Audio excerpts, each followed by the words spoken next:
This video, we will talk about grammar middle 32, or would you mind me closing the videos, okay?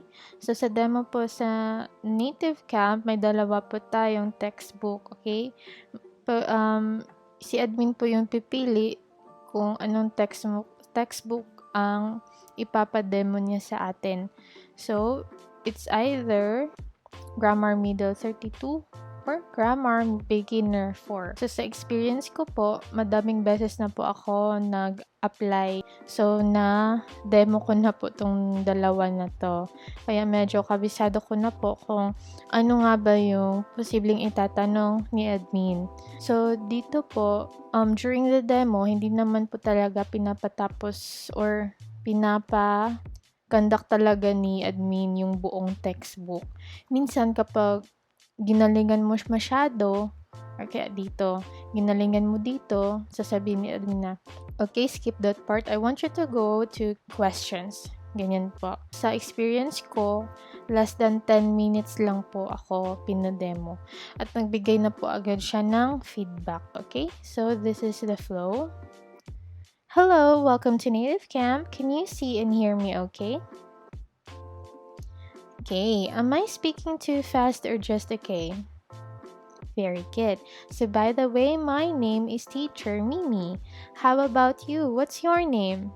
Okay, pag sinabi niyo po yung name niyo or pag nag-introduce na kayo, i-type niyo po yung pangalan niyo sa chat box. Kasi importante po yun. Isa po yun sa mga tinitignan ni admin kung ginagamit niyo ba talaga yung chat box. Pag sinabi naman ni student or ni admin yung pangalan niya, i-type nyo rin po sa chat box. Example, my name is Taka. Oh, Taka, nice to meet you. Or like, what do you want me to call you? Taka or Taka-san? So, sasabihin ni student na, just Taka. Okay, like that. So, type nyo sa chat box. Tapos, nice to meet you, Taka. So, I see here that you have chosen Grammar Middle 32. Ito po yung textbook lesson, okay? Grammar Middle 32. So, am I correct? So, sasabihin ni student, yes, you're correct. So, dito po, I suggest na i-familiarize nyo talaga yung color assignment, okay? So, red is your script. Yan. Ikaw lang po ang makakakita ng mga script na yan. Hindi po makikita ng student. So, sa blue, ayan, mga any other instructions found only in the teacher's textbooks. Or sa yung textbook lang din makikita yung blue lines, okay? Orange, emphasis on the word or phrase, also found in the student textbook. So, familiarize nyo po yung color assignments, okay? So, let's start. Today's lesson is lesson number 32. So, ito po yung lesson number 32. Okay. The title is, would you mind me closing the windows? Please repeat after me. Would you mind me closing the windows? Okay. After po mag-repeat ng student, i-praise niyo po siya. Don't forget to praise the student, okay? Like, say, good job. Okay, very good. Well done, Taka. Like that. So, pagkatapos niya po i-repeat, Taka, please check today's goal. So, ang today's goal po, ito po yun. Yan. So, babasahin yan ni student or read in silent yan ni student. Okay? So, kapag naman sinabi ni admin na, okay, teacher, I'm done. Like that. Pwede na po hindi kayo magsabi ng, are you done? Like that. Kung hindi naman po, kung wala namang sinabi si admin, hinihintay niya po itanong niyo na, are you done? Like that. So, sasabihin ni admin na, okay, teacher, I'm done. Okay, so now let's move on to today's phrases. Please repeat after me twice. Yan. Tapos, would you mind closing the door? Tapos, i-repeat ni student. Again, would you mind closing the door? I-repeat naman ni student. Ganun po. Twice po siya i-repeat. Okay, tapos, i-praise niyo po yung student. Ganyan, good job. Tapos, would you mind me or my closing the windows? Okay, so this phrase, dito po ako medyo nagka-problema nun. Kasi po, nung time ko na hindi ko siya hindi ko talaga siya nakasbisado tapos nag-demo agad ako. Kaya nabagsak po ako. Dito po ako tinanong ni admin. Ayan. Ang possible questions po ni admin dito is, sasabihin ni admin teacher, could you tell me more about this phrase? Or what's the difference between me or my? Like that, okay? So, ayan, medyo nakakalito po, diba? Kung ano nga ba ang difference ng dalawang to. So, dito, naglagay po ako ng note, okay? Naglagay po ako ng note. And I suggest po na, example po, interview nyo na. Ayan. Maglagay po kayo ng mga notes. Ito po, notes, example, notes. Ayan, grammar middle 32. Okay, ito po yung ginamit ko sa demo ko noon. Ayan. Since po gumawa ako ng ganyan, ayun, napas ko po. Ayan, ito po. Me, you're giving emphasis to yourself, to the action. My, you're giving emphasis to the action, which is closing the door. Ayan po. So, yan po yung sinagot ko. So, kunwari, tinanong kayo ng admin ng ganyan, basahin nyo na lang po para hindi kayo parang ma-mental block. Ayan. Pero, wag naman po ninyo ipahalata na parang nagbabasa lang kayo. Syempre, parang nag-explain din para ma-impress yung admin. Ayan. So, pwede rin po kayo kumuha ng ideas nito. Naglagay po ako ng mga ganito. Say, for example, nagtanong si admin. So, this is how you answer. Would you mind me closing the windows? Means asking permission or giving emphasis to myself. Okay? I am asking permission to the other person. Okay, so ito naman po, yan, nilagyan ko po ng in Tagalog. Yan, para makuha nyo din naman yung idea ng sentence. So, in Tagalog, okay lang ba na ako ang magsasara ng bintana? Ganyan po. So, dito naman, so would you mind my closing the windows means giving emphasis to the action which is closing the windows. So, in Tagalog, okay lang ba kung isasara ko ang bintana? So, hindi nyo na po kailangan sabihin to yung Tagalog translation ng sentence kasi hindi po pwede. Baka po, dyan po kayo magka-problema. Okay? So, nilagay ko lang po to para makuha nyo po yung idea or meaning ng dito po sa demo, hindi naman po ibig sabihin na kailangan nyo talaga i-memorize. Importante po na ma-familiarize nyo at naintindihan nyo po talaga yung textbook, okay? So, ayan po. So, naglagay din po ako dito ng would you mind closing the door? Okay? That means you're asking someone a favor to close the door. Okay, ayan. Would you mind my closing the door? Means you're asking the other person if it is okay for them for you to close the door. So, kung ano lang po yung itanong ni admin, dan lang din po ang isasagot nyo. Okay, so makaramdam po kayo, wag nyo na po dagdagan or ganyan. Tatanong din ni admin to, how would you answer the question, would you mind? So, makikita nyo po dito yung mga possible answer. Ayan, no, I wouldn't. Ganyan po. No, I would. Yes, I would. Ganyan po. So, say for example, nahingi si admin ng example, sabihin niyo po to, would you mind me sitting beside you? Would you mind turning up the volume? Ganyan. Favor or permission? Ayan, mag-take note po kayo sa gilid para hindi po kayo ma-mental block. So, ayan. Pagkatapos nyo po, minsan pag masyado nyo po ginalingan dito, sasabihin admin, okay, can you go to grammar point? Ayan. So, dito na po tayo sa grammar point. Ayan. Kapag naman po pala may na-mispronounce na word si student, i-type nyo agad or i-correct nyo agad. Okay? So, say for example, sabihin ni student na, closed. Ayan. Oh, very good. But can you say it again? Closed. Okay, one more time. Closed. Ayan. I-type nyo po sa gilid. Tapos, mag-prepare din po kayo ng ganito. Okay? Mispronounced word. I-type nyo dito. Yung mga mispronounced word niya. Example, closed. Ganyan. Para po, sa review, hindi na po kayo mahirapan or matagalan. Okay? So, ayan po. Praise the student if he does it correctly. Ayan. So, dito naman po sa grammar point, ganito po siya i-explain, okay? So, grammar point. So now, let's go to grammar point. Let's check today's grammar point. Today's grammar point is, would you mind? So, ito po yung title ng grammar point, okay? Would you mind? So, let's check it together and repeat after me once. So, ito po. Would you mind? ING. Would you mind if? ED. Ayan po. I-repeat po yan ni student once, okay? So, now, please listen. I will read the meaning. Ito, i-read nyo po. Ayan. Would you mind is used to ask others for a favor or permission. Okay? So this time, let's read the given example. Please repeat after me. Ayan. Ito po yung ipaparepeat nyo sa kanya. Ikaw na po ang mag-read nito. Would you mind? Ayan. And there is another way of saying it. Would you mind if I ask you to close the door? Okay, so there are also two ways of how to answer these questions. Okay, and po hanggang sa dulo. So, when you read po, hindi naman ibig sabihin na parang yung tono nyo nagbabasa lang. Syempre, lagyan nyo po parang emotion, para ma-impress po yung si admin. Dito na po tayo dito po, don't forget to say, do you have any questions before going to the next page?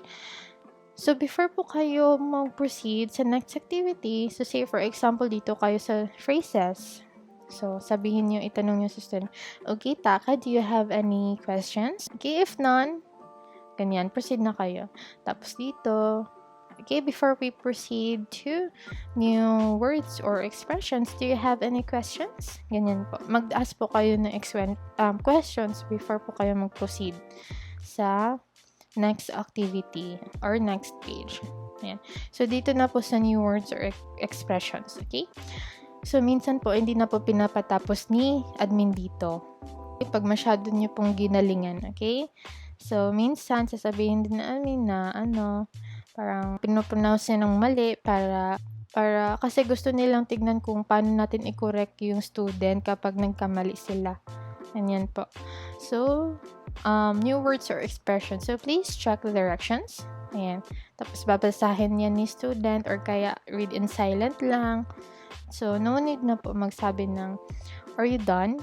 If magsabi yung student na, okay, teacher, I'm done. If wala naman, syempre, itanong nyo po, are you done? Like that. So, please repeat after me twice. Rub. Repeat ni student. Rub. Again, rub. Ayan. So, twice po siya. Okay, so mind the pronunciation also. Kapag may mali si student, i-correct niyo right away and type in the chat box. Okay? So, yan po. So, dito na po sa sa short conversation.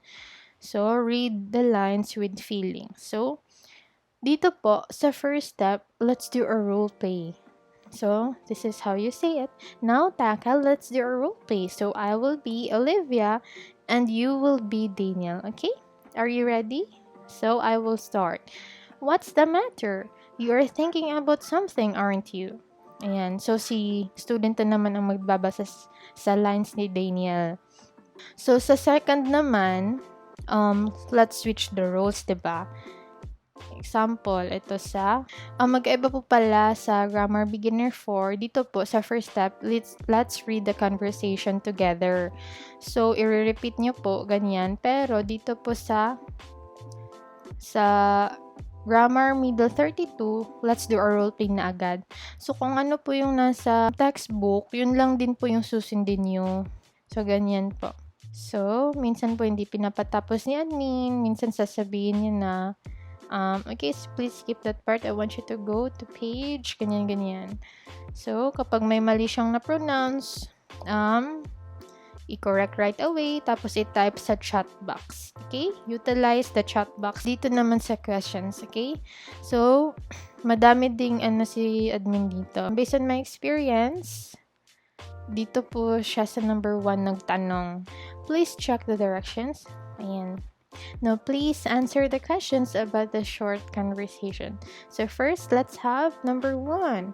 What was Daniel's suggestion to ease the noise? So, yung isasagot ni admin, he like to close the windows. So, basically, it's grammatically wrong.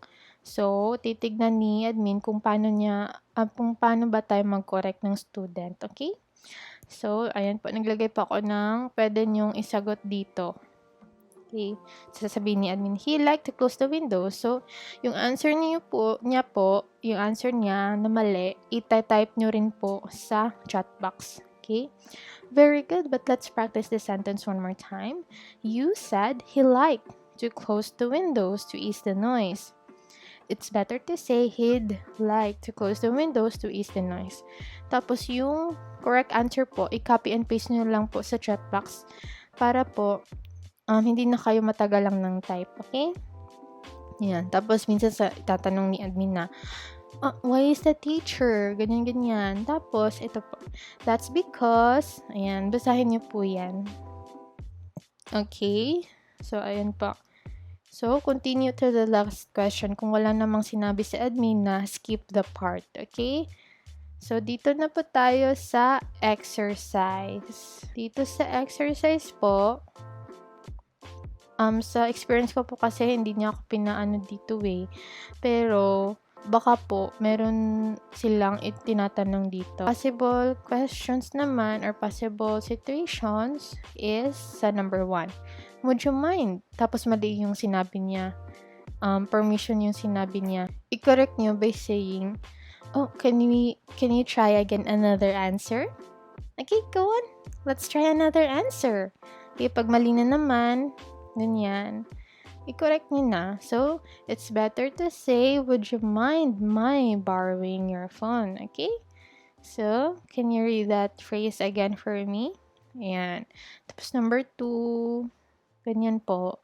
So, dito naman sa free conversation, importante din po ito. Kasi tinitignan ni admin kung magaling ba tayo dito sa free conversation.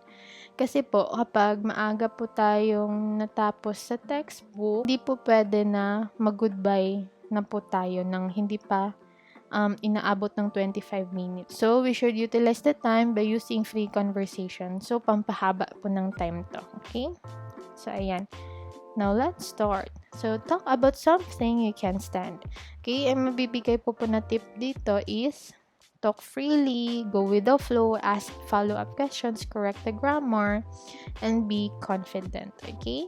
Mag-ask po kayo ng why? Ano pong experience nila? Ganyan po. Do you have any experience about that? Ganyan po. So, ask follow-up questions. Tapos, always smile. Ganyan po. Para ma-impress po si admin. So, kapag mali naman ng grammar, i-correct nyo po. Okay? Ayan.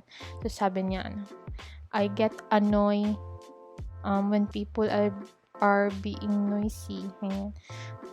You said, you get annoyed. It's better to say, ganyan po. So, dito naman po sa review. So, dito sa review, now please look at the yellow part. Listen carefully. I will read it to you now. 3 new words and phrases in this lesson. 3 difficult to pronounce words. So, I will choose and say each word. Please repeat the word with me 3 times. Okay? Kaya po sinabi ko sa inyo na mag-prepare kayo ng ganito sa gilid. Kasi po, para madali na lang sa inyo mag-copy-paste sa chat box. Okay? So, dito na sa words we have learned. Ganyan. Pwede kayo kumuha ng words dito sa new words or expressions. Let's say, for example, rub. Ganyan. Jaw. Attract. Ganyan po. Copy, then paste sa chat box. Okay? So, sa mga mispronounced word, example, closed. Ganyan. 3 times. Now, please repeat after me 3 times. Now, can you check the chat box? So, say, rub. Ganyan po. Rub. Rub. Okay, very good. Good job. The next word, let's have jaw. Jaw. Jaw. Ganyan po. Okay. Kung wala naman siyang mispronounced word, hindi na po kailangan. Dito na lang po kayo mag-stick sa words we have learned today. Okay? So, ayan po. That is all for Grammar Middle 32. I-familiarize nyo po maigi at Imagine niyo po yung mga possible questions na itanong ni admin.